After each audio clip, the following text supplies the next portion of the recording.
Comme chaque année, l'ambassade de France au Liban célèbre aujourd'hui le 14 juillet à la résidence des Pins. Mais cette année, la fête est différente. Compte tenu de la situation actuelle, la célébration se veut sobre et le nombre d'invités a été volontairement restreint. Ce 14 juillet est placé sous le signe de la solidarité avec les populations libanaises touchées par la guerre.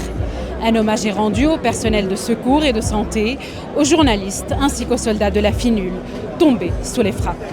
Autre signe fort, les contributions des entreprises françaises seront cette année reversées à la Croix-Rouge libanaise.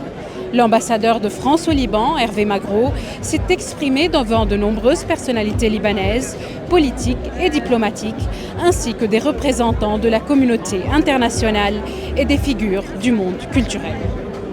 L'an dernier, j'avais formulé avec espoir le vœu d'un nouveau départ. Cet espoir, il est toujours là. Et il me reste la conviction que les Libanais peuvent s'unir autour d'un projet commun, comme ils le font sur le plan humanitaire. Ce projet, c'est celui d'un Liban souverain, dont le territoire n'est plus occupé et dont l'État détient seul le monopole des armes. Les autorités libanaises ont choisi une voie.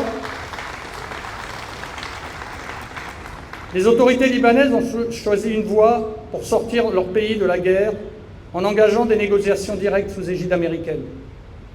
Nous ne pouvons que les soutenir sur ce chemin, en amis fidèles du Liban, car c'est leur choix, plein et entier. La France est à leur disposition, avec d'autres partenaires, pour les accompagner sur ce chemin difficile.